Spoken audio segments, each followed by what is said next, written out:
मुंबई परिसरात आपलं हक्काचं घर असावं असं प्रत्येकाचं स्वप्न असतं, पण कोट्यवधींच्या किमतीमुळे सर्वसामान्य नागरिकांना घर घेणं परवडत नाही। यासाठी म्हाडाच्या घरांचा पर्याय खूप महत्त्वाचा ठरतो।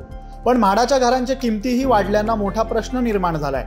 आता भारत सरकारच्या नीती आयोगानं मुंबई महानगर प्रदेशाची गृहनिर्माण क्षेत्रातील ग्रोथ हब म्हणून निवड केली आहे। त्यामुळे या भागात 2030 पर्यंत सुमारे 30 लाख परवडणारी घरं उभारण्याचे उद्दिष्ट ठेवण्यात आलंय।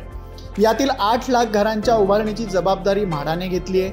नुकतीच वांद्रे येथील MIG क्लबमध्ये MMR ग्रोथ हब प्रोजेक्ट या विषयावर म्हाडातर्फे बिल्डर आणि बांधकाम व्यावसायिकांसाठीची एक कार्यशाळा झाली। यात म्हाडाचे उपाध्यक्ष संजीव जयस्वाल यांनी महत्त्वाची माहिती दिली।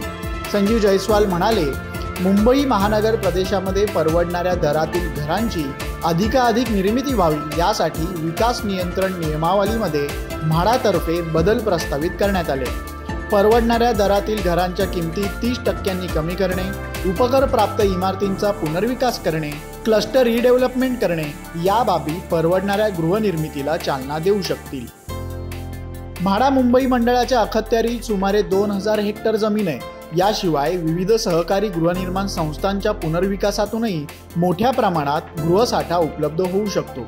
पण असं असतानाही सध्या म्हाडाच्या घरांच्या किमतीवरून टीका होत आली आहे। म्हाडाचं घरही सर्वसामान्यांच्या आवाक्यात आता राहिलेलं नाही, अशाही भावना व्यक्त होत असतात। आता आगामी काळात घरांच्या उभारणीत वाढ झाल्यानं त्याच्या घरांचे दर कमी ठेवण्यात खरंच मदत होईल का हे पाहावं लागेल।